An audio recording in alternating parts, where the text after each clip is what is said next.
Excellent. Hey, everybody. Hi. Well, the Zoom, like if you go to setcomain.com, Oh, yes. there It'll- is, If you go to the setcomain.com and you, the first story. If you open the Yeah, first story, here's there are button. two. I just deleted it. oh, that's all right. I'll send it to you. It looks like Ben needs it. Okay. Ben, and does Rocky need it? Yeah, I would say so. Okay. Hey, John. I don't think he hears us yet. Yeah, he didn't. John. I hear you can guys. Yep. Good, good, good. All right. Martha, would you use this in the corner that has the link? Would you send that to, yeah. Can you send that to Rocky and to Ben and just.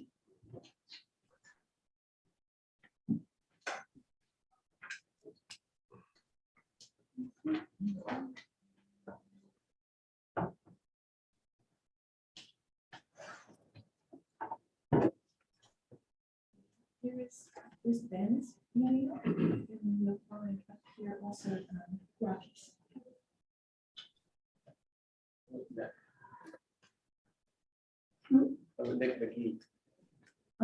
He's going to join by Zoom. So he said he had everything he needed. So that's good. And as soon as Magda sends us 2 links, we'll get started.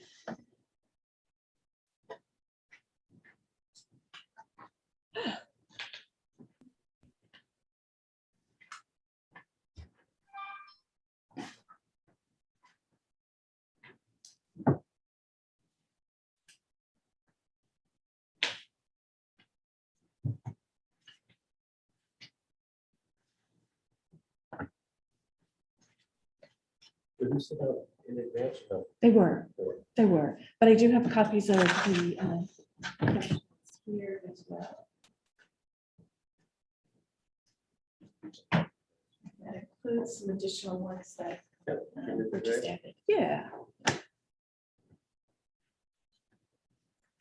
tell you what, Magda, if you wouldn't mind starting the YouTube broadcast. Oh, excellent, even better. All right, so I'm going to go ahead and start the meeting, and then the other Rocky and Ben can join us while we're sort of doing introductions. I think most of you know me. My name is Karen Martin. I'm the director of the Scarborough Economic Development Corporation. And let's just take a quick minute. I know everybody knows everybody, but still it's helpful if anybody's watching at home. Sure, I'm Autumn Spear. I'm the Director of Planning and Codes. Paul Wall, Town Manager. I'm Dan Bacon, the Development Director for the Downs. Mark O'Leary, Cottages of Sawyer. Jake Meshew, Deerville. Peter Michaud, the Dan. Steve Berg, Policy Management. And then online, if you guys wouldn't mind speaking up, let's start with Jonathan. John. Hi, everybody. John Anderson, Town Council. And who else do we have? Jason, I think you're up, right? Yep, Jason Vafiatis, Atlantic Resource Consultants, sort of here speaking on behalf of a couple of large landowners we have in town. Thank you. And Emily? Hi, everyone. I'm Emily Mitchell with Air Building Company. Jason Kimbitsis with Air Building will join me in a minute as well. And Elliot? Elliot Chamberlain, owner of Chamberlain Homes. Awesome. So today we're really going to do a brainstorming session and regarding the existing GMO and potential changes that could happen. This session is for you to talk about your experiences with the GMO and to suggest to the committee that's working on coming up with revisions any ideas that you have that may generate new ways of doing things with respect to the growth management ordinance. And so I was going to start with a brief overview of the GMO, but I think all of you know the pitfalls and the benefits of the GMO. So I'm going to really dispense with that because I really want this session to be about you guys talking to us and telling us, what's going on in your world. And so I've put together a list of questions to start with. Some of this is just about trying to understand how an ordinance like this impacts what you're doing and how you're going about doing your projects. And then I want to ask you some specifics about various portions of the ordinance. And so there's no time limits. This is not a public hearing. This is really for you guys to tell us what's going on and really make some suggestions. So with that, I'm just going to start with talking about really, what's your experience with the growth management ordinance, or as I've been campaigning to call it the rate of growth ordinance rather than the growth management ordinance, but that's not getting any traction anywhere, but still. We'll make it happen. There you go. So let's talk. Dan, I don't know if you would like to talk. We'll start with you first. And you've got lots of experience with the growth management ordinance from its original beginnings to all the changes. So if you can really talk about how it impacts how you do your work. Sure. There are sort of obviously a handful of things. The Downs in particular is faced with the rate of growth ordinance. One is having it be aligned with the town zoning. So the town has zoning in place that allows in certain zones, like crossroads, like hotel, other areas, multifamily homes, mixed-use buildings that need to be issued a number of growth permits just to put up one building or put up one site.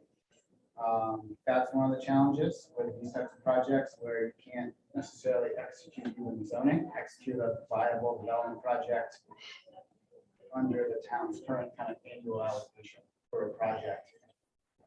So that's something that obviously Downs faces, but others do, that really needs to be kind of looked at. How do we make sure projects can actually move forward and achieve zoning, achieve these other goals the town has for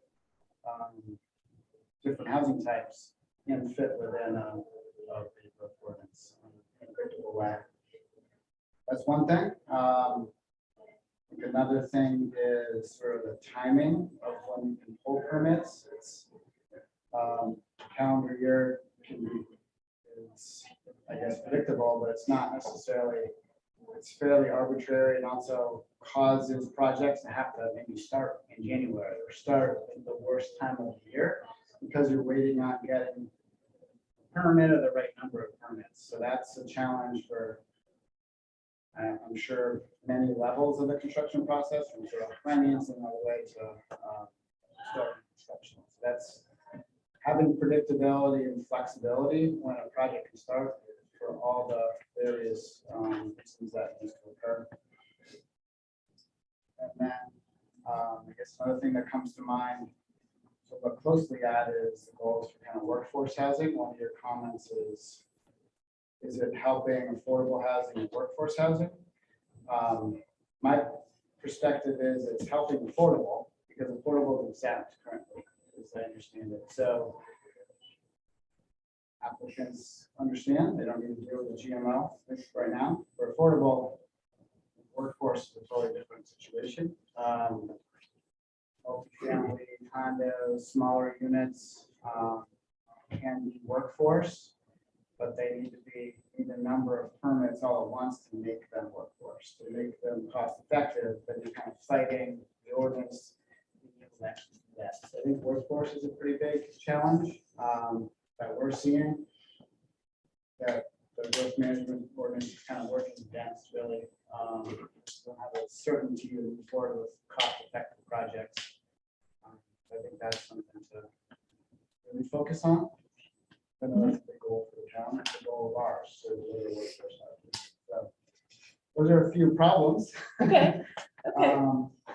And we'll come back to zeroing in on certain sections of the growth management ordinance as we continue to discuss. But Mark, could I ask you to tell us what your experience with the ordinance has been, and how has it been for your projects in terms of getting them done? Really hasn't affected me in any way. Okay. in all fairness, anyone else sitting at this table, sitting in, has a lot more knowledge of everything that's going on. I'm more here to get a grasp on Okay. how it moves forward. There are questions as we'll get to that I'd like a better definition on, Sure. but you've got the right people. Taking myself out, continue this out. Okay. All right. Here for more learning experience as well. Okay. Say as right now. Thank you. All right. Peter? So I think, as you know, we've had all kinds of, I'd say good, bad, ugly experiences, all the above with it. No big secret there, but I look at it as a big headwind to really just being able to run your business. Make it predictable, take care of your employees. So it's more about how it impacts, your development arm, but also your operating companies. So it's very difficult. We employ a lot of people. We're blessed. We have great people. But this is a control arm, if you will, regulation that has a huge economic impact. For example, in 23, in 22, we grew the tax roll here in the town about 55 million and change. And in 23, will be 18 or 20, substantially less as a result of it. Now, that could catch up over a 36 to 48 month sales cycle if the economy still is good. So we're kind of tampering with things that are, economic cycles that we don't really impact. We ride them down, we ride them up, we ride them down, we ride them up. And so it's, that's a challenge. Now, we understand why it's here, why the town wanted it. But like John said, maybe we went a little far here in some areas with this existing one. So, kind of get on the solution side of things. It's hard to fathom that the town, its general basis functions on, zoning ordinances, right? So there's an RF zone, there's a CPD zone, there's, all these different zones. And those were all put in place for a particular reason. Could be, certain housing requirements, certain business requirements, whatever lack of infrastructure or infrastructure that the town may want to get a return on. High-risk Parkway is an awesome example of that. And the town's business body at that point needs to take and select different growth management ordinances that fit within those zones. What the zones intended to do, there's got to be harmonization between the zones and the GMO, or an exemption process, whatever that, whatever you want to call it. And that's really all you got to do. I don't think, has it hurt our business? Oh yeah. Has it hurt the town's tax roll? Oh yeah. All that stuff. And I'd say one other thing that I think is really important. It would be really appreciated. I think I'm speaking for everybody on the table and on the video here. The growth in the town managed correctly absolutely holds down the tax increases. This town is one of the best efficient ran towns around with a 2, I think what was it, 2.6 or something we had in 22, 23 tax year increase for residents. Over 2%. Oh, No, sorry. less than 1% for tax rate. Less than 1%, we increased our property tax bill. Go tell the residents why that is. That's a fiduciary duty of the body and government of this town. Go tell them why. It isn't because schools got cheaper or gasoline or diesel got cheaper. You guys have a town that has growth potential, and as a result of that, You have great bond ratings, you have just a damn well-ran business here. And I don't know if we're the lowest increase in property taxes, but boy, if I had time, I'd have looked that up, but someone smarter than me can, but I'll tell you, if it's not the lowest, it's damn close. That's impressive. And I think that's the message here. So you got some tweaks to do to it where that, it aligns with your zones and where you want to grow. And then you gotta get explained to the residents that tax bill is relatively affordable here because of the lots of things. But Sure. I don't know sitting here, but I'd say 60–70% of it is because you do have growth. And that impacts your credit rating and so on. So those are generally my business thoughts. Okay. Steve? I'd echo kind of what Dan said about the predictability. I mean, that's the biggest thing. You go through the whole, well, even before you go through the process of the permitting, that generally, if you follow the rules, that's generally not a problem. But you get to the end and then they say, oh, by the way, we don't have any building permits for you. I mean, I think it has to be kind of, maybe you apply for them before you even go in for the approvals, but I know you can't because you don't have the approvals for them. So it's vicious that way. The other issue is, and again, back to kind of where Dan said, some of the ordinances, the zoning ordinances sound good until you try to apply things to them. In the TVC zone, where we have like Oak Hill Plaza, we've been looking at doing a project like workforce housing right there. It's kind of your downtown area. There's a bunch of businesses, the schools, the fire, you got all the people that could be workforce possible residents, but yet the zoning doesn't allow you to build a building with more than 8 units in it. And you can't economically do that. Also, like height restrictions kind of work. So I know that's not really today's subject, growth ordinances, but it's tied to that because, if you want to be able to get down this road. So I think while we need to look at the growth ordinances, I think some of the other ordinances we might want to take a look at. Okay. Because they relate to that growth. Sure. And could we, how about Ben? I see you online. How about you talk about this particular question, which is just how you think it's impacting you. I was late to the meeting and Rocky sent me his link in but I couldn't get in, but I do have all your ID information, Rocky, so I appreciate that. So you're Rocky right now, is that what you're saying?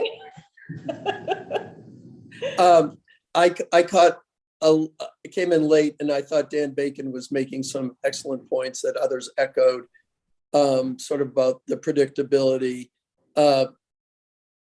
It kind of reminds me of the tax code in that as soon as you read it, you have to kind of study it to figure out how to manipulate it to make it work for you. And that's never really good policy.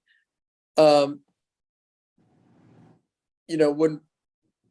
it's curious in that something like a GMO is always backward looking, and we could be heading into times where because of the expense of building things and interest rates, that this GMO could become obsolete in the sense that, we developed along the Hygas and nothing happened out there for 12 years. And then, we tried to develop something out there and all of a sudden we were ruining, sort of unproductive land. And, the cycle switches regardless of really what we come up with to improve the GMO.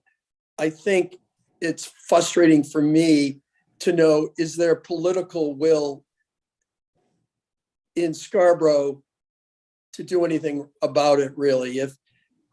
If the whole idea is for us to spend a lot of time to improve something but we're really not touching upon what the political will is of the town. If it is really not to have development, then we can really draft a perfect GMO, but we'll find headwinds somewhere else. So that's my concern.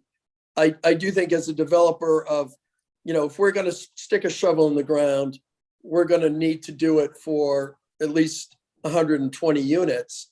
And, we can't sort of parse out our permits and try to time it and have crews come back at a certain time of year because the way the ordinance reads, or if we're just never going to get those permits because it's inequitable for a project like ours, because somebody else is being denied permits on a different piece of land, it's just too expensive to tee something up and find out that for sort of random political reasons or code reasons or what have you, it just sends the wrong message. So I guess I'm a little cynical of how to improve something that ultimately I kind of don't believe in. I think, Scarborough needs to sort of decide what they want, where they want it, how they want it, and put the rule book out. And, good projects will get built and bad projects won't. I mean, that's kind of my sense. And maybe the even hand of Adam Smith of sort of the economics such that projects that can get financed, can get built, can get leased, will take care of that. I kind of believe in the long run that's what will happen. But I do think Scarborough will end up missing some real opportunities for some quality projects with some quality developers that are all on this Zoom call. But I think it's one thing for us to sit here and talk about how to improve an ordinance if the folks that are going to rule on it or enact it don't really believe what we believe. And so that's my 2 cents. Okay. Time to move on when you folks see this invisible hand. I do want to give Emily and Jason a chance to talk. Jason, do you want to go next? Is there anything that you want to convey from David? Yeah, hi, it's Jason Campbitz at AR Building. I think there's a lot of good comments that were made here. We do this on a national scale, and we never run into growth management ordinances. I mean, it's not something that we normally deal with. We came into this willingly knowing that this existed, but it's almost like you come in here and everybody's very helpful. And from the town's perspective, I mean, we didn't really run into any issues. We found Scarborough very good to work with. And we also felt that everybody kind of doesn't believe in it anyways. I mean, it's a situation where, everybody wants development to happen. Everybody thinks development should happen. And I think the last person said, good projects get built and bad ones don't. And that's what we see. I think Scarborough is actually in a very great position in regards to its location regionally. We're all here for a reason, and that's because there's a huge amount of growth in southern Maine, especially around Portland, and it's coming this way. And it's high-end, nice stuff. It's not throwaway kind of development. And I think the people that are making the most expensive investments, which are the people building today, are being penalized for the belief of people in the past saying, hey, we should limit this amount of growth. I would say from our perspective, from a multifamily perspective, multifamily development has the least amount of impact, but the most amount of benefit when it comes to adding into a community. And what I mean by that is we have 1 and 2 bedroom units. We don't fill the school systems up. It's a compact level of development, and we're paying a high level of tax. So, for us, it's a tough situation to deal with, and we'll navigate it. We'll make it work. But the people making all the investments now are being penalized. Regarding building design, we originally wanted to come in, we're doing 120 units, doing 10, 12 unit buildings, 3 stories tall. When we came in, we wanted to do 340 unit buildings. Now, the reason we wanted to do that is we tend to do 40 unit development buildings. So we do anything from 100 to 280 unit developments. And what you get is you get a luxury experience. You get 4 stories, you get an elevator, you get all that kind of stuff. And when doing this, there was some pushback. We had to get variances, and the town was helpful, but we had to go to a model that was a buy right model so we could get this moving through. And I feel that limits it, because attracting people in the community, the kind of product that you build brings people in, and I think that needs to be revisited. But again, I think everybody at Scarborough has been great. I think everybody acknowledges that this is very antiquated. I don't see the value in doing this. I think that there's a lot of people out here, especially right now, if you're doing stuff for sale, that's a real tough game to be in, even in the best of conditions, because you really got to get people to commit for, in this area, $500,000, $600,000, $700,000 homes. A little easier in apartments, but I know it's got to be very tough for sale homes. So, I think it's something that needs to be looked at or just, completely eliminated. I think that there are some laws like the 12 unit building, and I guess this that exist in Maine that are very colloquial to the state that you just don't really run into anywhere else. And I personally think that 3-story buildings, 12 unit buildings is just a remnant from the 70s or 80s. People don't want that anymore. People would rather have something that's much more modern, and eliminating that would go a long way. But I appreciate you guys putting this together and letting everybody be heard. It's nice that, all these people here who are making these major investments in the community, do have a shared grievance, and one that we're all working around, but one that, we'd like to see eliminated to overall benefit the community. So we thank you. Sure. And Jason, are you still there? Do you want to talk from David Miley's perspective there?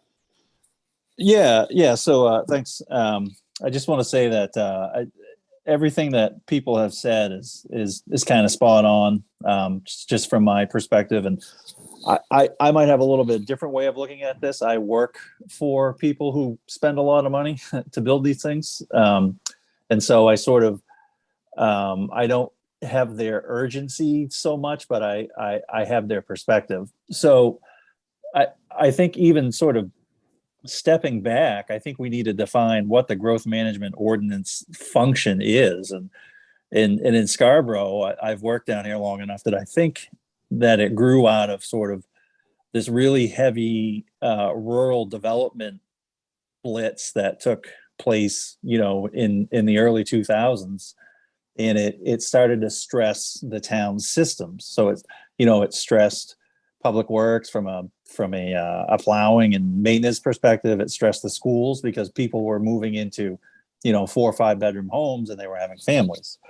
And so right now, I think we're dealing with a multifamily explosion. I guess I won't call it an explosion, but it's certainly, if you look over the last 5 years, there's been a tremendous amount of multifamily in Scarborough.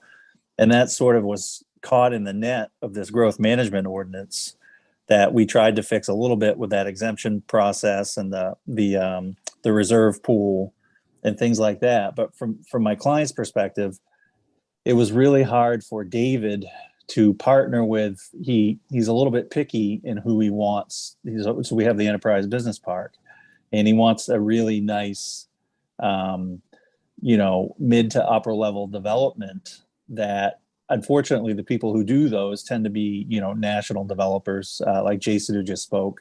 And I have Dan from Quarterra on here with me. And they need assurances, right? So if they're going to build 330 apartment units within, we're limited to a certain amount of units per building and everything, which is a little bit better than the 12, but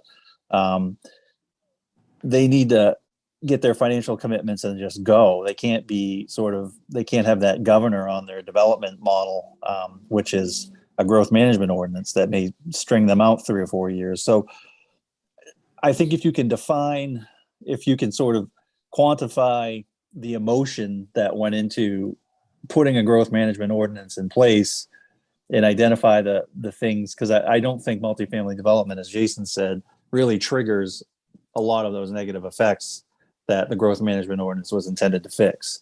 So, and I think that that's kind of an approach that this committee needs to take is taking that panic out. I mean, and then this could also be just a little bit of maybe just a changing of the guard, right? I mean, I've been in Scarborough long enough to know that things are now done a little bit differently. Where Scarborough, because it's such a great place to be, has absorbed maybe a bigger town mentality. That's where it's heading. It's not a small town anymore. There's a lot of industry there. There's a lot of jobs moving into Scarborough. And then, so we need the housing, and you're going to see that start to move away from Portland.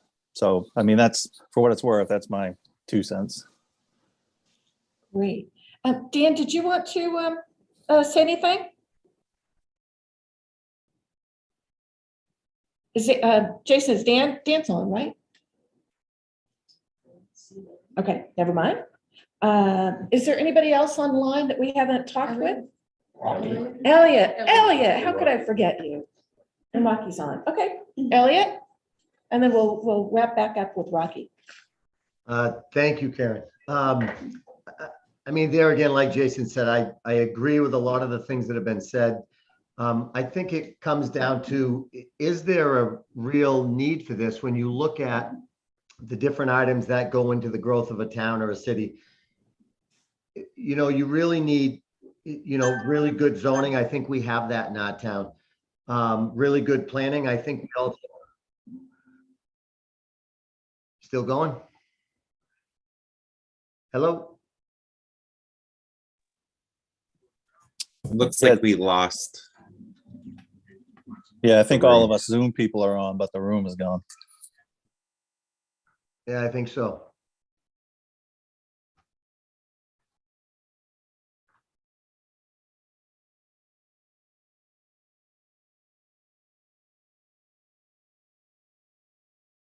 I'm going to text them, just to let them know.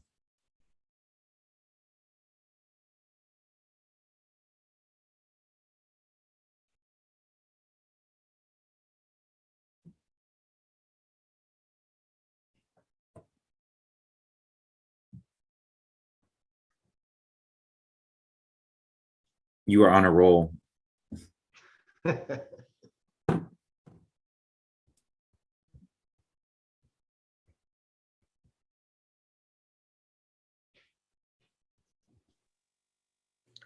Hey, Rocky, what's the deal with those shorts?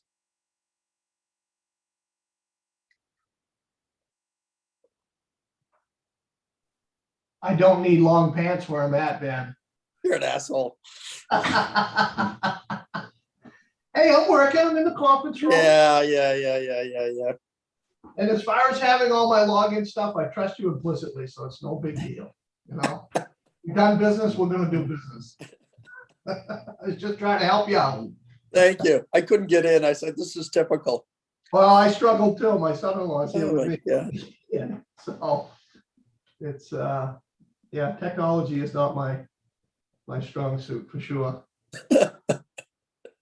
I struggled as well, so it's not just you guys. There you go. Who's the fellow from out of state that's doing the project? I don't know the fella's name. It's the project right there at Eight Corners, I believe, is who he's associated with. I saw that they closed on that. Interesting. Very.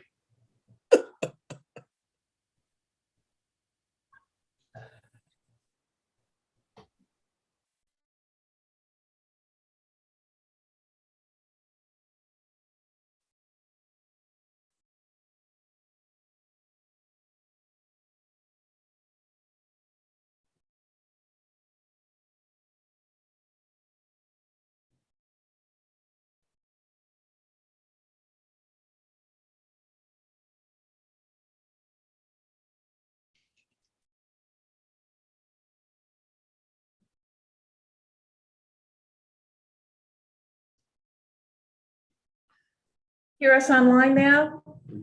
We can hear Are we you. back? Excellent. Sorry about that. Um, It was all Elliot's fault. It was. Elliot, sorry, would you mind starting again? Hey, Karen, before he starts, could you check and see if Nick's on and see if you can promote him to a panelist? Oh, yes. Would you mind doing that, Magda? Check to see if Nick is there. I know he had a 4:30 doctor's appointment. Is he there? There's Dan Lee, that's why he didn't respond. Ah, Promote Dan as well. yeah. Would you promote Dan? Promote everybody. Random people who joined us. I'm in. Thanks, Karen. Thank you. Okay, Elliot, Yes. let's go back. Sorry about that. Killed my whole train of thought there. I know, you were just, it was so stupendous in terms of deep thinking that it blew the connection. Yeah, I'll try to get back on thought process here. I guess what I wanted to say was there are many items that make up why a town or city does certain things to manage growth. A growth management ordinance, to me, is kind of a last resort. And if you don't have other pieces of the puzzle in play, which I think Scarborough does, like quality planning, quality zoning, in a well-run, efficient town. And that's obviously all due to the people that live and work in this town. But when you have those items, I think the need for a growth management ordinance really becomes immaterial. I don't think it's needed.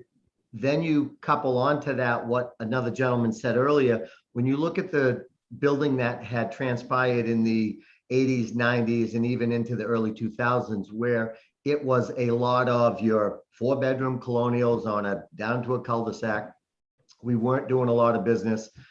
And we put a lot of kids into the school system. That was a lot of expense for what you were generating from a tax revenue. Now, all of a sudden, the way life works, as the economy kind of happens on its own, and we're now building what the world is desiring, multifamily housing. There's more business coming to town, and we're getting a much bigger bang for our buck. And couple that with, what I said before about what the town is doing in its own favor, I just don't see the need for a growth management ordinance. And if we're going to promote, especially, I'll take the downs where it's so big and so public, how it happened so quick and so many things happened to make that project come to fruition in a very short period of time. And then to turn around and have a growth management ordinance, to me, is a double-edged sword. It doesn't make sense. So I think you have to look at it maybe once a decade and see what's being built and what's happening and how the town is performing. But just to have it, because as somebody said before, you're almost thinking of it in the past tense of what happened a decade, 2 decades, 3 decades ago. I just don't think makes sense. So I personally don't feel there's a need for it right now. I just think it's something that ought to be looked at as a possible tool every so many years. But at this point in time and for the foreseeable future, I just don't see the need for it. So I'm going to step in and pose a question to you, Elliot. Is there anything that you would think should trigger a GMO or a rate of growth ordinance?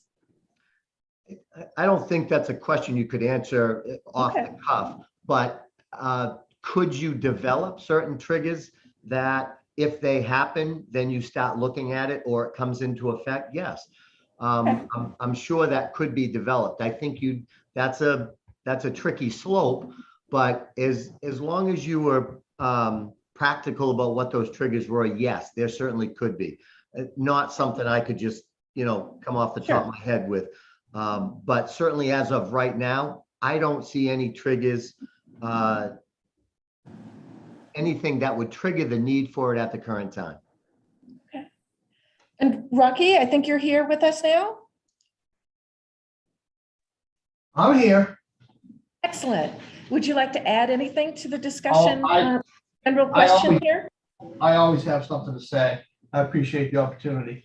I'd echo a lot of what's already been said, and it sounds to me like really what your questions were about were, how does it affect our developments? How does it affect our businesses? And those are very valid questions, and we'd be happy to answer those in detail. But I'd like to think that you're also making a list, things that are the negative effects. What are the positive effects? Where's that list? What has the growth management ordinance done for the town of Scarborough in the last 20 odd years? I'm really not sure what the positive aspects are. And obviously Elliot has pointed that out, and Jason as well. But I don't see the positive aspects, and to slow things down and cause a project like the Downs to take a pause on a few things and lose that revenue. It's just counterintuitive. I just don't even know why the town would want to do it. The town of Scarborough has spent a lot of time in the last 20 years really thinking about their management of their town, and really thinking about coming up with a good set of ordinances.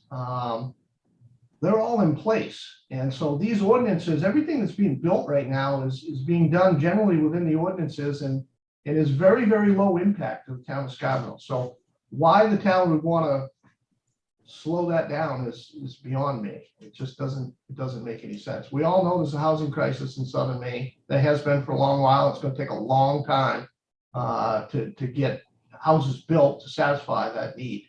And so growth management ordinance just seems like an antiquated tool. And I realize that's not the question you're asking us, but we're all telling you the same thing. Let's talk about one of those positive things. I'd like to have somebody tell me what those positive things are, because I don't believe they're out there. Well, I would say one of the questions we had was, do you think that by exempting affordable housing, has that made you think about doing more affordable housing in your projects? I would say we have done some affordable housing. It has, the affordable housing though can only be done when it's done in conjunction with market rate housing. It costs so much money to put infrastructure in the ground that you can't just go build an affordable housing project on its own. It's very, very difficult to try to do something like that. So they go hand in hand. And I think if you think about your comprehensive plan, your zoning ordinance, those go hand in hand. The growth management ordinance, if there is one, has to go hand in hand with all of those other ordinances. These ordinances don't align right now. And we've always said that. That's very consistent. Mm-hmm. So one of the tools in the rate of growth ordinance is the town's ability to direct more permits to the designated growth areas versus the limited growth areas. Has the presence of the growth management ordinance redirected any of your projects from one part of Scarborough to another? Do I should meet that, Karen? Sure. I'll anybody who wants to jump in. I didn't get muted, so I can still get the floor, I guess. This is open. Everybody can speak up, so you don't have to worry about being recognized. We definitely, as developers, we're generally rule followers. We generally look at a zoning ordinance, we look at a piece of land, we see what can be done, and we try to meet those. If it's not something we desire to do, we don't do it. With the Downs, what was interesting to us, one of the things that was super interesting was the fact that we had the zoning that we had, a very liberal zoning. There was a lot we could do. I don't have any desire to go to North Scarborough in the RF zone and try to do something. It just doesn't make any sense. Doesn't make sense for the town. Doesn't make sense economically for us. So I think it does have an effect. Okay. Anybody else on that particular topic? Karen. Hey, Stanley. Yes. Sorry, I was trying to talk before and wasn't quite understanding why I couldn't get through, but I guess that made sense to get promoted. So thank you for the opportunity. Really, and sorry for my voice. I agree with most everything that the other panelists have said, Ben Devine in particular. This is it's a great town. It's a great location. And there's a real opportunity here to take advantage of what I candidly think are short-sighted decisions being made by the city of Portland to enact really stringent affordable housing requirements, which is going to kill multifamily development in that town for sure. It's going to push demand to the suburbs that don't have such stringent affordable housing requirements. And there's an opportunity here, I think, for the town to take advantage of that, not necessarily with hands out, but to really let the developers come in and help to fund those infrastructure demands that you're anticipating because of all of this new multifamily presence in town. Help with the roads, help with the streets, the parks, the lights, new schools, new hospitals. I mean, that's how stuff gets built. And I think that there's a great opportunity here for the municipality to take advantage of that. To the question about whether or not the GMO should exist, I mean, I think that the economics of a market will basically regulate it, right? If there's and the developers, if they're doing their job, and I think everybody here does, if the vacancy rate in a submarket is 25%, we're probably not going to go in there if there's too much supply and not enough demand. But if the demand is less than 5%, or the vacancy is less than 5%, there's not only a need for it, but obviously an opportunity for us to go in there, make a difference, and get those additional units online, bring additional revenue to the tax bills, and again, make a contribution in terms of additional infrastructure, sewer, water, roads, schools, et cetera, that the municipalities need in order to keep up with this additional demand. So, we'd like to be a part of it, and I'm working with Jason and David in Enterprise Business Park. We're trying to. So we'd like to be a part of the municipality, but to your final question, which was you looking at other parts of the town, I mean, we're not. We're basically now looking everywhere else except for Scarborough, because it doesn't seem to me like there is a clear path towards a permitted deal. So I hope that we can, between us, figure out a way to get through that responsibly, and hopefully become part of the community there. Okay. So one of the things everybody's talked about is predictability, and let's assume, I realize that people would like this to go away, but let's assume for a moment that the ordinance will stay in some form. One of the questions I think the two counselors, John Anderson, Council Chair, and Nick McGee, have talked a little bit about is whether or not multi-year permitting might be helpful in really that predictability. In other words, would having a designated amount of permits that are scheduled over a period of time, but you're guaranteed those permits, you don't have to start out again, each year trying to get the permits. Let's say you need 100 permits, and we're going to do 50 a year for the next 2 years, but that you're going to get those 50 permits. Is that helpful? Does that work? Does that make it a little more workable? Okay. Yeah, it makes it a little more workable, but again, the numbers, it's all going to lie in what the number ends up being, because you can't build half a apartment. Right. Or, Sure. And John, I want to, sorry, so who just, somebody spoke up there? Hi, Karen. I just wanted to jump in. I think that's going to be workable for the person who's first in line at the planning board, but then who's ever in second or third or fourth, it's not going to be workable for somebody. And just like Dan said, it's not a case, or I'll just go to another place in town. I'll just go to another town or city, especially where you're starting to see, just like Dan said, because of what Portland's done, it's pushing people out to the suburbs. All of a sudden, you're starting to see very expensive development in cities like Biddeford, where growing up here my whole life, I've never seen that. You're starting to see very expensive rents in Saco, Old Orchard, Biddeford, in other towns that don't have GMOs. So it's not just a case, does that work? It works for maybe one person, but it doesn't work for the next 4. Okay. It's also, oh, I'm sorry. Go ahead. I was going to say it's also a question of institutional capital. If you've got let's just say a 300 unit project, you're probably going to deliver it and maybe ideally,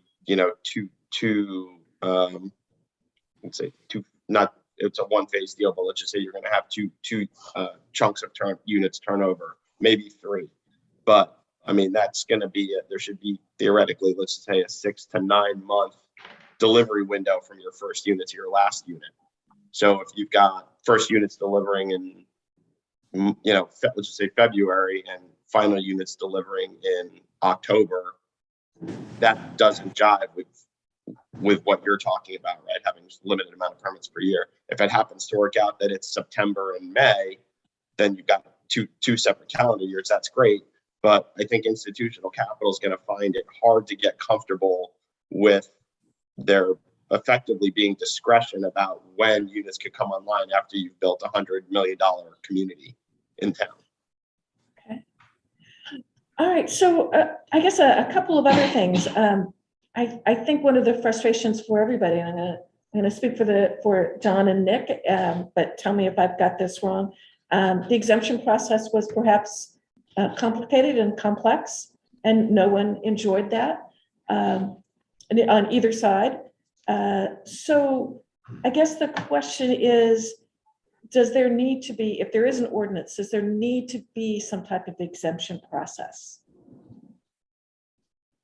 Depends how the ordinance is written. Yeah. Depends on how many permits. Right.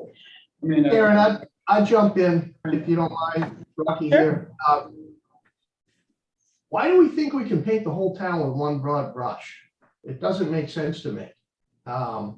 We've got zoning in place. Different areas of town would warrant different rates of growth. Your growth areas should grow. Maybe your areas that you don't want to grow, you're restricted some way. But to me, it all ties back to that comprehensive plan and in the zoning ordinance. You can't just paint the whole town with one broad brush, unless you just want to close the town down and don't have any growth and exclude anybody from moving into the town, which doesn't make any sense. That's not a town, and it stunts your revenue.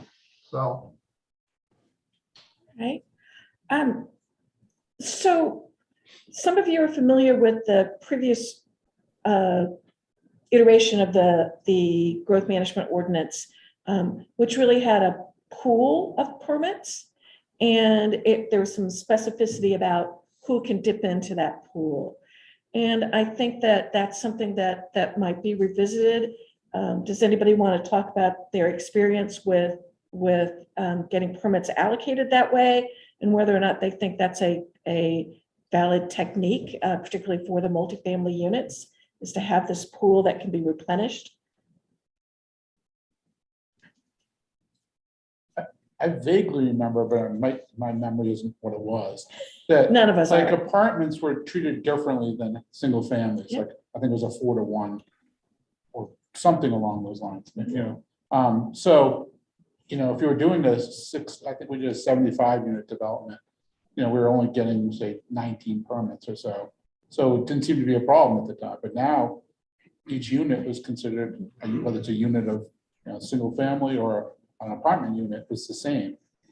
Are they treated the same? As most will agree, the school demand isn't as much, and that seems to be what drives a lot of the traffic in schools, what people's hot spots are. So, I mean, I think just that needs to be looked at. Maybe apartments, I agree. I think apartments are different, but there must have been a different train of thought in there at some point to change that. So I don't know where that part came from. Yeah, I think the pool can be effective if how you qualify is very clear. I think one of the challenges with the exemption process, the recent one, is it's very subjective. The process wasn't clear,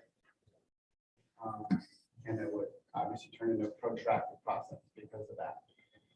So the old pool system, in the ordinance, it was clear, if you qualified and you could plan for that, because, yep, I'm in that zone and I'm doing these things. As long as there's permits in the pool.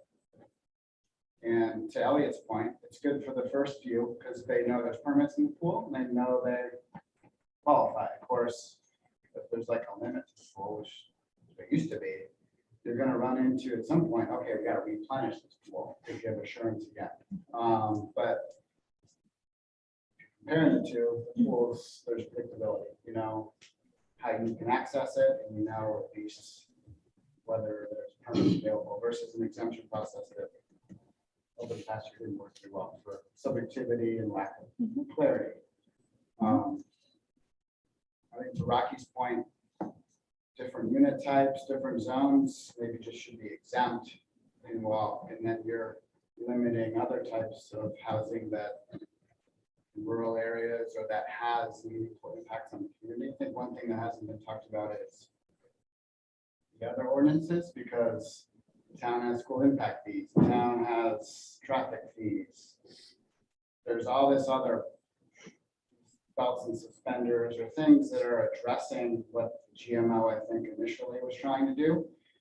And actually GMO 20, 25 years ago came before some of these things at the same time with a few of them. So these other ways to manage growth have been tacked on that probably are more successful than the actual GMO. And so maybe the GMO, those things maybe could be tuned up or the GMO gets lightened up or pulled back to only apply to things that those ordinances aren't. And I want to touch on something that Dan's saying.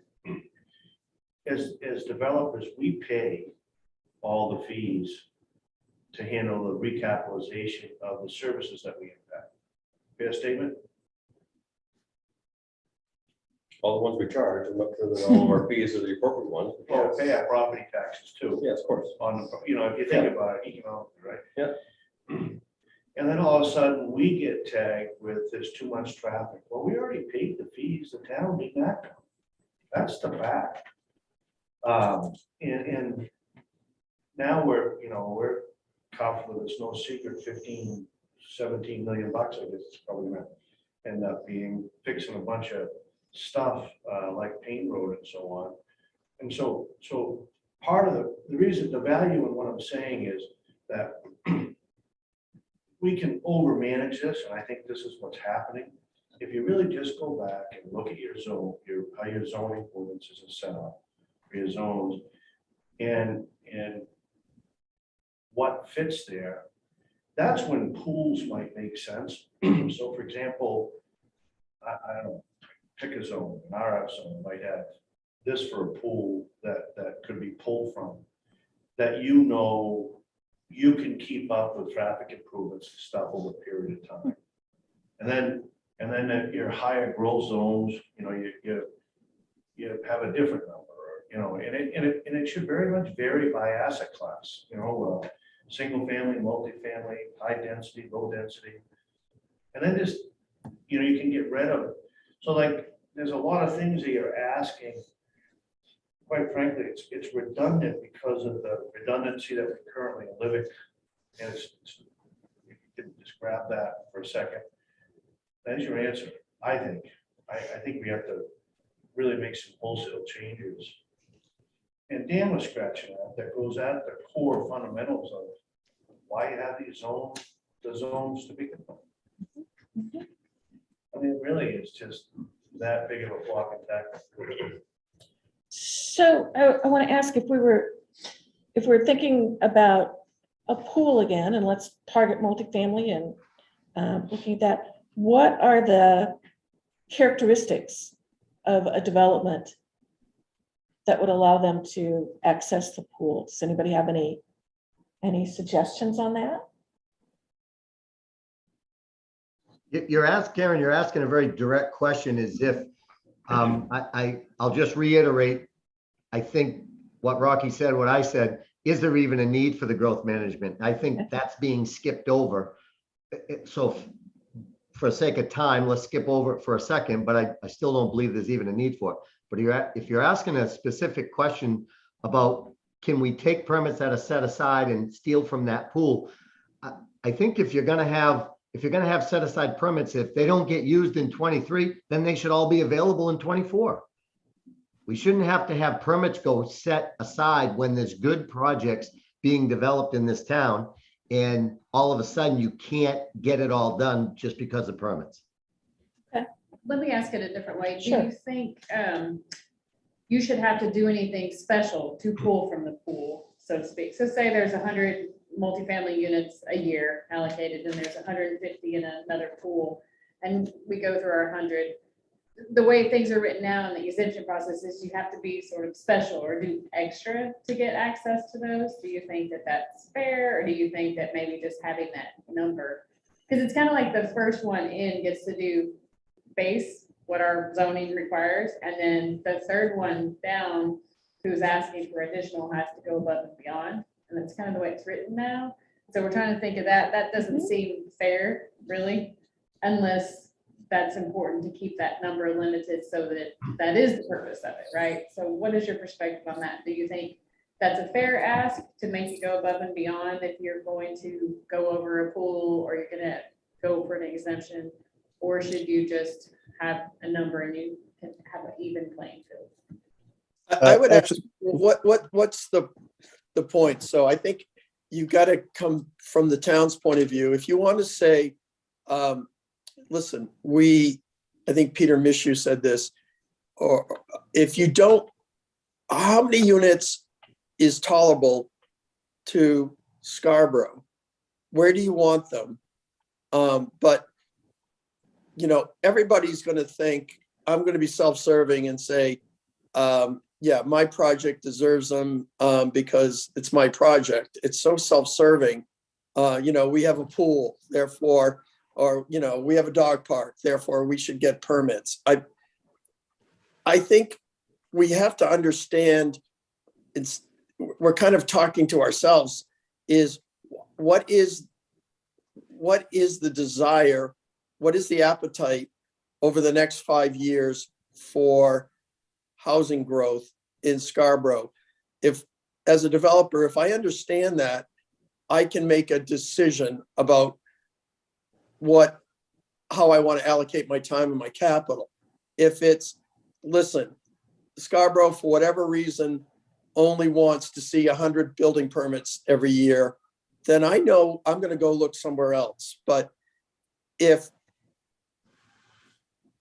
there is a understanding as a developer, if I understand what the appetite is for the town, then we'll make a decision. But to try to play the game of the pool and pulling this project, and I just need to know what the rule book is and what it's going to be for looking out for 5 years. That's what I need. It takes 2 to 3 years for me to get a shovel in the ground now. Financing, no one's going to lend me $50-70 million if they don't understand the growth management ordinance or what could derail me. I just need definitions. Even if you came back, and I'm not, believe me, I'm not advocating this, but if you said, a growth management permit is X millions of dollars. If you paid me X millions of dollars, you get a growth permit. At least I can put it into the blender and come back and say, all right, this project doesn't work because for me to get 120 units, I know I'm going to have to spend X.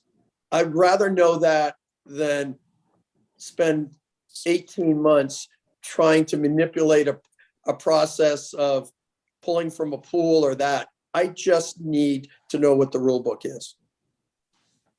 And if I could jump on what Ben's saying there too. So the thought of having like a set amount of permits and then a pool where you'd have to go into, like you're asking, and then do something extra to get into, say, like a reserve pool from I speak for all designers when I say I think that's a terrible idea, because then our clients sort of get this beat us up on schedule, right? So that they want to get their approvals first of the year. And I think that if you incentivize rushing projects through the system, I think that's a lot of times that's how you get bad design. And so I just, on behalf of all of us who make our living, working for these people that throw out a lot of this money, invest a lot of this money, I'd like to even the playing field, at least on that perspective. So why bother having, if you have an amount of permits that you're comfortable with, I don't think having a reserve pool and then a penalty to get into that really makes a lot of sense for the town. Either you want it or you don't. And so I would focus on that. I don't know that I would try to incentivize the speed at which you can absorb, that developers can access those. So that brings us to, I guess, another question about the existing ordinance. And one of the things that is in there is an attempt to be fair about the allocation of the permits. And so there is a limitation on the number of permits any one project can absorb. And, that's certainly, well, let me stop there, because I think what we were trying to do is figure out a way to not let one project take all the permits in a year. But then it's like, what do you consider one project? And I think certainly the Downs being 500 acres is probably the size of 10 normal developers, but we're holding you to a certain percentage.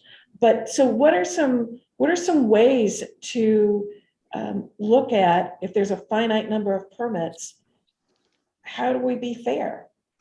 I think the town has to say, we're gonna allow a rate. It's more about pace than it is permits. Okay. So whatever the pace is that the town thinks it can handle, if you will. So someone doing major traffic infrastructure improvements should get more permits because they're allowing the pace to go up. But I think it's more about how much a year of a given asset class do you think the town can handle, and set the pace that way. And these pools and this kind of stuff, I think is, I don't know, it's difficult to get around, because if you're going to set a pace, you're going to set a cap, I guess. So I don't know. But I do think that your pace of growth and knowing from the time that we start a project till it's online can be 24 to 36 months. I thought when we went through our GMO process, again, it's no secrets, one of the things that really got some people's attention was, hey, gee, this stuff isn't going live next year. Right. It's actually going live in 24, 25. And our pace can be greater because our traffic mitigation work has been completed. It's the linkage of all this stuff, and that has got to get put on a process chart. Okay. I don't think you need half of it if you flow that right. And I'm not familiar with the different itinerations of this, but where did those numbers come from? I'm obviously not picking right out of the air and said 100 a year or 200, but they got put on some documents. So Right. So the number of permits that were allotted by state regulation has to be a minimum of 105% of the average number of permits that you've issued over a 10-year period. But that doesn't. That's the minimum. Not the other, like the Right. 10 workforce or the. Right. But also, again, like when we have an economic downturn. Mhm. So, I know you're looking at 10 years, but you could have 10 solid years. Right. Or you could have maybe 3 or 4 weak years, and that would skew that number probably significantly about the permits. Not enough to make it go away, but Sure. I think that's Okay. kind of part of that calculus. Can I ask a question? If there were no growth permit required, right? And you just could go do what you wanted to do in Scarborough, except west of the turnpike. I'm not gonna take that one off. So, what would we see from a development perspective? What would happen? I mean, is there a super amount of affordable raw upland available property right now east of the turnpike that's ready and ripe for development? I mean, what would we see? What's out there from a developer's perspective? I don't think you'd see any more than what we're talking about now. I mean, it's not the land is land. I mean, it is so expensive to build these projects. You know, we've been at it, and the folks on this have been at it. If you took the GMO out, do I think all of a sudden the floodgates are open and everyone's going to be tying up land? No way. I mean, every decent piece of land has been sort of identified, and its infrastructure, as others have said on this, it's not, the cost of the land and the availability of the land is secondary to the ability of solid developers to come to Scarborough to bring real projects in, that the zoning, the ordinances that are in place now are excellent. You are not going to get, it's so expensive to develop today, and Scarborough is not a cheap place to develop. So that's why I say that the capitalist system and the government that exists in Scarborough right now will win the day. It's not going to be these artificial ordinances that go into place that either make the town better or make it worse. It's really, you have the infrastructure in right now. There's going to be a lot of, I'm developing right now around the state of Maine. There are so many projects, good land, good infrastructure that are not going to be built today because it's too expensive to build and the developers can't get financed. I get calls all the time. And so I think when we look back in 2025 and we look at this phone conversation, a lot of this is going to have been addressed because of macroeconomics that don't have a lot to do with this GMO discussion. And one thing I could add to what Ben's saying, you might with no more regulation, if you will, you might see some revitalization going on that you otherwise may not have seen. You know, mixed use stuff where single use is now, you know, you might get in a nice combination as a mixed use building with different asset classes in it that ultimately can add to someone was making a point that it enables workforce housing, it enables other more affordable. You might see more revitalization work. I mean, look at Bedford, right?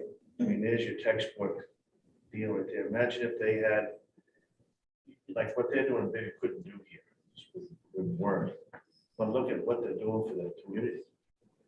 So that I think, again, I think I would say, gee, I've got this zone over here that I want this area revitalized in the town. And I'm going to treat it through a zoning matter, not a growth management matter. I think I keep going back. Dan, am I close? I think that would, there's. So you might see little offshoots. Ben's right, really, it's the market drives it. And when we missed, you know, we missed a lot because we couldn't build when we could, you know, but that's yesterday's news. I think to Jason's point too, I mean, from a permitting standpoint, you'd see people moving, applicants moving through the permitting process based on demand timeline, not kind of artificial deadline timeline. A lot of that's happened where it's herky jerky, like, all right, we're designing quick so that we can use the permits by this deadline, or slow down because we can't actually start until this time. So it's creating these, at the end of the day, the same number of units are built, but it's creating these artificial clunkiness that I think also spins a lot of staff, your staff and our engineers and team through these hurdles that 18 months later, the same units were built. Same thing, yeah. Kind of to Ben's point. And also there's people that won't look at projects to Stuart's point, like, hey, I could do a mixed use building here, but geez, this GMO thing looks complicated. Why would I want to do that? Scarborough, why don't I just do it up in Falmouth or Biddeford or some neighboring places that could be cool projects. If you really do want workforce and affordable, and you have a goal, you gotta help ourselves get that goal done. And some of it could be through that process you mentioned. You definitely could. Why not eliminate GMO for a 3 to 5 year period? That's the only way you're gonna know really what impact it had. And that's probably, if you went the whole distance, that's probably a 7-year impact by the time you figure the planning end of it, and the financing end of it. I don't think you're gonna change a great deal. Well, I think part of the problem too is we review it every couple of years, and so I saw it change on you guys, right? So I think that's part of that predictability or lack of predictability that comes into play. We're trying to figure out how to address too. Ben said it in his opening comments. It's more about we don't look forward. We're always looking back. That whole process is all look back. And not, if any, is look for. Now, we got some folks to listen during our process about looking forward, and that's when we get everybody to understand the sales cycles. Right. Actually, 18 to 24 months. Don't worry about, your police cars you're gonna have. You got 2 years to order, whatever. That's real. You come in. The town, the municipality is coming into our business space, and we're trying to politely give the facts and figures to our businesses so that the ordinances can augment them, not hit them in the head. That's all. That's all it's trying to. If you choose to have it, I mean, I'd love to hear what our leaders in the town. The suspense is killing me. That was my daughter. There you go. That's my next step. I wanted to check in with awesome. John and Nick to see if there's anything else that they wanted to ask the group. And this won't be the last time. Right now, this phase was to get people's ideas in before we come out with some drafts. So so I think, John, do you want to address the crowd here? Yep, sorry about that. Yeah, first I just want to thank everybody for your time today and your frank, open feedback. I know this is something that we've been trying to figure out and address, and I think especially as it relates to the multifamily units, knowing that's really part of our comp plan. There's some significant benefits financially that come from those with the town, and the notion of an annual growth rate or an annual allocation seems to be somewhat in conflict with the desire to foster this type of growth within the town. And so I know as we've been having conversations, it's really, I think somebody had mentioned, like, we need to look at things slightly differently. Not all things are the same. I think that is kind of the conclusion we're starting to get to, which is there's many ways to be looking at this, and there's many different outcomes we're trying to achieve, and trying to create something that's one size fits all probably isn't a good policy and a good approach. I think it was Ben Devine. I wrote down a couple of things that you said. Like, I feel like you're saying things that I keep saying, and I think with the council trying to figure out how do we define these things in terms of deciding what, where, and how we put the rule book and make sure that we're getting the good projects. I think that's part of the challenges. As a council, we haven't really defined that in a way that allows us to create a good policy, but I'm hoping this process kind of helps us get to some consensus so that we can be clear. I hear a lot about getting rid of the GMO. I think it's an interesting provocation to say what happens if we got rid of it for 5 to 7 years. But I would say that, the political will for that, I think, is pretty low at this point. So I think trying to find something in the middle that is kind of taking into consideration where we want to be, but also factoring in the feedback from the community. So I think Peter, you said something in the beginning about a lot of this is a communications challenge, right? Like there's significant benefits of growth that allow us to do a lot of great things and invest in a lot of great things in the community. As we've engaged the committees that we've reached out to with support of Autumn and team, we're getting a lot of feedback from the committees on their perspectives on growth. And I think a lot of the committees who are probably a lot more closer to how the town operates and what's going on tended to like not worry so much about the pace or the rate of growth as much as I think they feel like we at the town either aren't or haven't communicated well to the community the investments we are making so that we can have quality growth and grow at the same time. So I think we have a real perception issue with the public that they think growth is not being managed, that we're not prepared and ready to absorb that growth.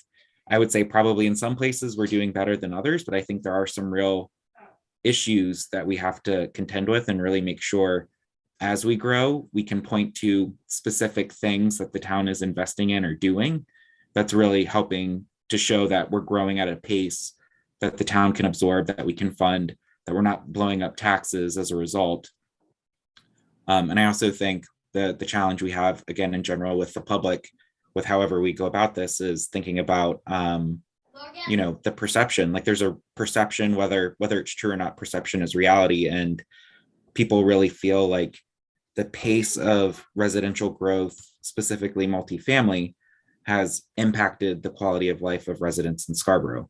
So that's like a feeling that people have. That's more of an emotion that I think we're trying to figure out how do we, maybe through more data and facts, try and address that, but also know that that's the reality. That's the pressure we're getting politically is, people are claiming and saying that they feel like the quality of life in Scarborough based on the pace of growth is declining. And so that's, to me, that's the most important thing that we have to address through this, is try and bring the public along and help them understand that as we grow, we can grow in a responsible manner that not only,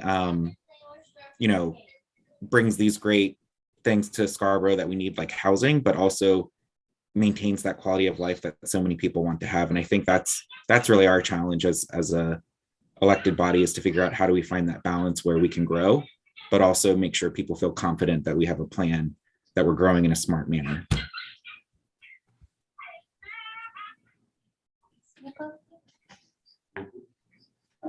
Nick, are you there? I am here. Can you hear me? Hi, there you go. Do you want to add anything? Sure. Yeah, I'll echo some of John's thoughts here. First of all, appreciate all of you being here. I know you're all very busy, and taking the time to help us work through this process is greatly appreciated. So I think that my big takeaway is just from, and it's not just from this meeting, but it's from the number of meetings and feedback we've had from either various committees or just working with different department heads and just hearing all of the feedback. It's been a priority of mine is predictability. And I've heard this echoed here, which is you guys are businessmen. I'm a small business owner. When you deal with government, you want predictability. And I completely 100% am on board with that. And that's, I think, one of the ultimate goals of going through this process is hopefully we can streamline some of it and hopefully give you guys a greater sense of comfort as you, think through your projects and want them proposed and bid in town, that there's some sort of known pathway, and leaving you in limbo or subject to various workshops and meetings and board votes doesn't throw a multi-million-dollar project up in the air. So that's that's one of my big goals.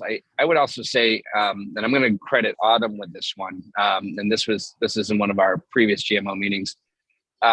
She had said that, part of the unease you see in the community with some of the growth patterns, or the pace of growth is a declining use or a declining ability to access and utilize amenities to its fullest. So if we're better at preparing for the growth, and we keep an eye on the amenities that people are accustomed to using with relative ease and to their full extent, we can continue to do that. It's kind of that mindset you change from a reactive, which is exactly what you see here.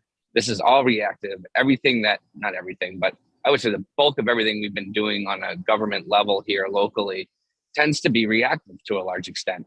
There are definitely some proactive measures I've seen come through, but I think this is one area where we can start to commit to be better, which is how do we make our amenities, our roadways, how do we plan for this growth? So what the residents all feel and see and experience every day, that experience is a positive one, not one that continues to decline. And I think that's on us as a council and as a community to say, okay, we know this is all going to start coming. What do we need to do to prepare it? What do we need to, and that I think is also a space for the developers to be part of the solution. So yeah, those are just my big thoughts at the moment. But again, all of this is greatly appreciated because, John and I and Karen and Autumn and Tom, we have the opportunity to synthesize all of this later and kind of really, really hopefully come up with a product that, will accomplish a bunch of these big goals. So thanks for all of your time. And just so you don't feel like this is all falling on deaf ears, I do appreciate the massive investments you've made into the community.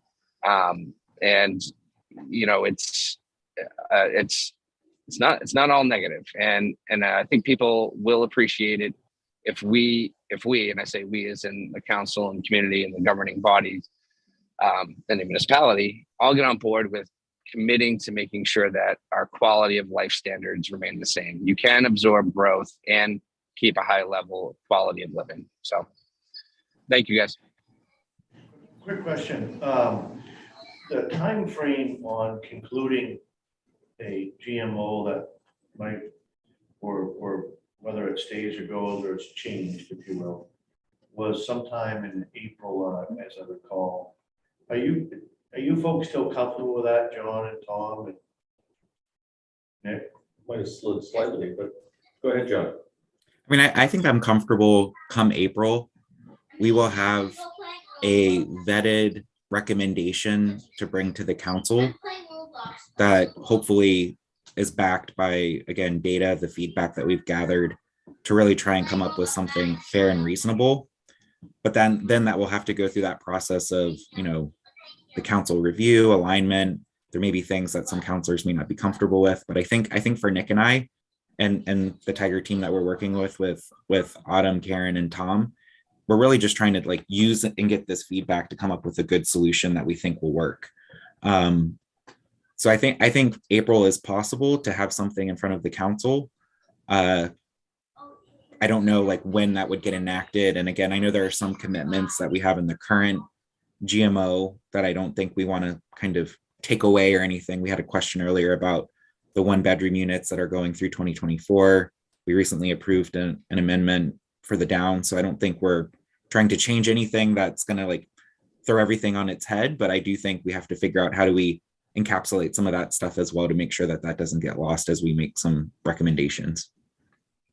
So John, and I get it can slide 30 days, give or take, but so perhaps maybe May, June of this year, we have a better picture of where we're skating to, you think? Is that a fair? I would think even prior to April, what we've talked about was trying to have a workshop in March that kind of looks at it. And I think what we'll probably do is just figure out how, and we can probably partner through Karen, how we're sharing progress with you guys along the way so that rather than waiting till April to see something, as we're making, starting to put some real pen to paper and ideas down, we can start to socialize those and get some immediate thoughts and feedback from this group. whoever's available, whoever would like to provide that feedback. So again, you can kind of get that insight as we're moving forward. But I would think in terms of like enacting anything, I think the goal would be hopefully before the summertime. Otherwise, things get lost in the summertime. So I would like to see us kind of get this wrapped up before the end of June. Yeah, thank you for that. And that's that predictability thing we were talking about. That's great. Mm-hmm. So we would invite anybody here, or if you know somebody else who's working in this industry, if you've got ideas, you should send them to us, because that's where we are right now. Don't be shy. Send it to Nick, send it to John, send it to Tom, Autumn, myself. Just send us any ideas that you come up with. It'd be nice to have you do that in the next few weeks. That would be really helpful to our process. And to that point, what really helps us is the reciprocation of that, right? So as you're plodding along, giving us a snapshot as to where you're at. Mhm. So if we're given, we'd like to get back. Okay. It's a good business policy, and just so we have a sense of when going here is going here. So that's my 2 cents. I'm looking, you guys, everybody kind of, does that make sense? I suspect if we're able to do the workshop in March, which I think is doable, we all should get a pretty good sense of where the wind's going as coming out of that, just in terms of where the alignment of council is. Sure. I think the good news is that at least there, I think there is a lot of recognition that what we have is not working, and a desire to fix it and make it work better. What that is, I think, is still to be determined, but I think the real goal is, depending on, what we come up with, like how drastic of a change is it, like that's the part that I don't think we can commit to just yet. But again, I think we want to make sure as we get your additional input and as we start to put pen to paper, that we're being transparent and sharing that information. So I want to thank everybody. Oh, I'm sorry, go ahead. Yeah, the one thing I'd like to maybe direct this toward Karen. And I mean, the one thing that I heard is the pushback seems to be that somehow there's been a negative impact to the quality of life. And I know that's a catch-all phrase, but I'd like to dig a little bit more into that. And maybe, I have a ton of residents over at Beacon. They've been wonderful. They love they're involved in the town. I think they've added tremendously to it. I know I've driven through Scarborough Downs. It's a hell of a lot better than it was. And I'm so proud of that project. And everybody else on this call, we've made Scarborough better. And I don't really understand the idea that somehow, because of what we've all done over the last 5+ years, somehow the quality of life has been diminished. And I know it's an easy phrase to say, but I think we need to do a better job of sort of explaining how we've made life better and how we'll continue to make life better, because this concept that it's a trade-off just doesn't seem accurate to me. I know it's self-serving, but I don't understand the investments that have been made and the quality of the projects. And finally, restaurants are going back into Cabela's, and positive things are happening. And that's a result of the people that are on this Zoom call. And it really bothers me that somehow we are having a negative impact on the quality of life. I think that's a failure on my part, and maybe others on this call, for not making that message clearer for the citizens of Scarborough. I'd be happy to work with you guys on looking at that communication. Ben, to your point, I started that way. It's amazing. I'd love to get a commitment from the governing body that they're gonna explain to the public why their taxes stayed so low. That would start the whole, well, we found every time we get into this stuff with the residents, it's activating the 80% that actually are in favor of it and see the improvement in the quality of everything. Getting them activated is like starting an engine that we don't have a large enough battery for, apparently.